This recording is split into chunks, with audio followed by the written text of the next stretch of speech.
سلام بچه‌ها. من میخوام امروز آموزش سیگنال زدن در بستر کوینکس به شما یاد بدم. در ابتدای کار وارد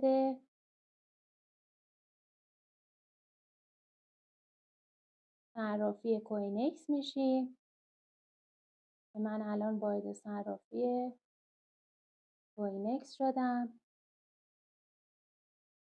در قسمت بالای صفحه سمت راست نوشته شده نام کاربری اون عکسی که عینک روشه. گزینه سوم تنظیمات، روی گزینه سوم میزنم و زبان خودم رو انتخاب میکنم. روی گزینه اول میزنم و زبان انتخابی من فارسی. برمیگردم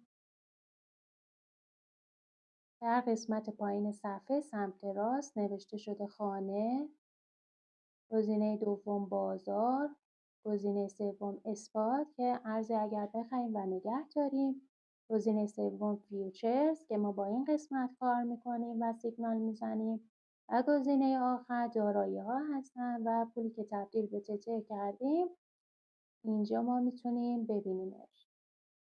برمیگردیم روی قسمت فیوچرز.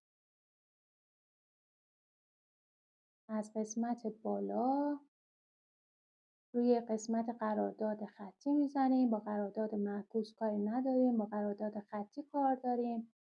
قسمت پایین ترش میزنیم روش و ارز مورد نظر خودمون رو اینجا سرچ میکنیم. ارز انتخابی من آپیتی هست. هر ارزی که توی سیگنال بهتون دادن اینجا سرچش میکنید. خب الان وارد گزینه پایین میشیم که توی سیگنال خرید یعنی لانگ و فروش یعنی شورت یا سل که وارد گزینه ها میشیم. روی گزینه پایین میزنیم و اهرم خودمون رو باید انتخاب کنیم. اگر پول ما بیشتر بود روی کراس 20x میزنیم و اگر پول ما کم بود روی ایزوله بین 5 تا 6% کفایت میکنه.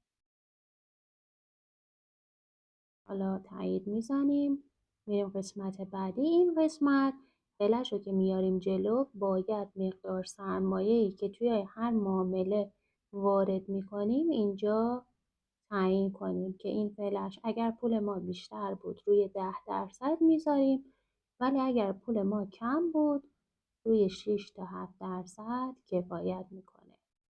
اینجا حالا من مقدار سرمایه رو مشخص میکنم.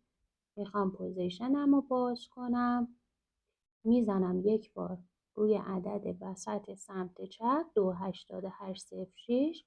دوباره مقدار سرمایه‌ام رو وارد میکنم و پوزیشن لانگم رو میزنم تا پوزیشنم باز بشه. پوزیشن من باز شد. کنار پوزیشنم یه دونه عدد 1 هست. این یعنی من یه دونه معاملات باز دارم.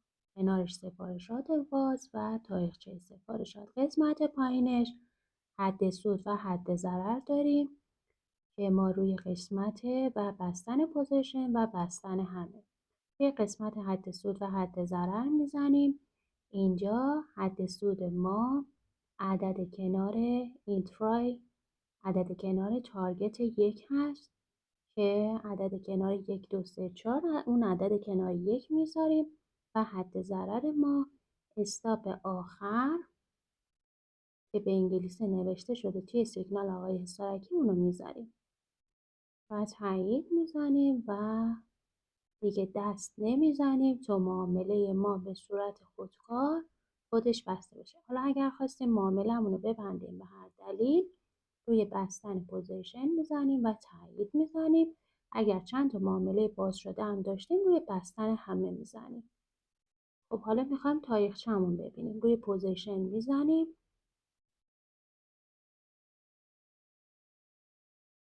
اون قسمت بالا روی تاریخچه پوزیشن میزنیم و یه مربعی هست داخلش یه دونه فلش هست. روی اون که بزنیم مقدار سود یا ضررمون رو اونجا. امیدوارم این آموزش براتون مفید و مؤثر باشه.